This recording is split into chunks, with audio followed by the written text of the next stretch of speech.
শিশুদের কোমল হৃদয়ে বোনা প্রতিটি ভালো বীজই একদিন আল্লাহর রহমতে বিশাল এক বৃক্ষে পরিণত হয়। আমাদের সোনামণিদের আত্মাকে আলোকিত করার সবচেয়ে সুন্দর উপায় হলো তাদেরকে ছোটবেলা থেকেই আল্লাহর সাথে কথা বলতে শেখানো। আজ আমরা আমাদের ছোট্ট বন্ধুদের সাথে এমন 5টি দোয়া শিখব যা তাদের প্রতিটি দিনকে করে তুলবে রহমতময় এবং নিরাপদ। জ্ঞান হলো আলো, যে আলো আমাদের দুনিয়া এবং আখিরাতের পথকে আলোকিত করে।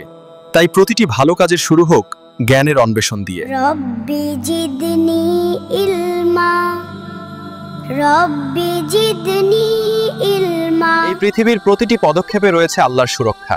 ঘর থেকে বের হওয়ার আগে যে সন্তান আল্লাহর উপর ভরসা করে, আল্লাহ নিজেই তার অভিভাবক হয়ে যান। বিসমিল্লাহি তাওয়াক্কালতু আলাল্লাহ ওয়ালা হাওলা ওয়ালা কুওয়াতা। আল্লাহর সবচেয়ে বড় নিয়ামতদের একজন হলেন আমাদের বাবা মা।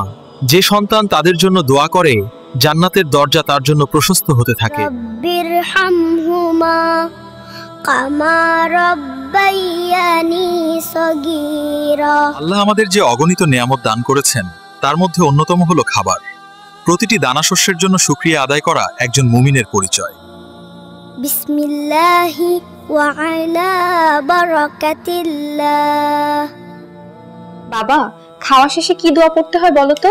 আলহামদুলিল্লাহিল্লাযী আতামানা ওয়া সাকানা ওয়া জাআলানা মিনাল মুসলিমিন। রাসূলুল্লাহর প্রায়শই এই দোয়াটি পড়তেন, কারণ এই একটি দোয়ার মধ্যেই লুকিয়ে আছে দুনিয়া এবং আখিরাতের সকল সফলতার চাবিকাঠি। রব্বানা আতিনা ফিদ দুনিয়া হাসানাতাও ওয়া ফিল আখিরাতি হাসানাতাও ওয়া কিনা আযাবান। এই দোয়ার শিক্ষাই গড়ে তুলবে আমাদের সন্তানদের। আসুন আমরা তাদের হাত ধরে নিয়ে যাই জান্নাতের পথে। ভিডিওটি ভালো লাগলে শেয়ার করে প্রতিটি মুসলিম পরিবারের কাছে এই উপহারটি পৌঁছে দিন। আমাদের সাথেই থাকুন। জাযাকাল্লাহু খাইরান।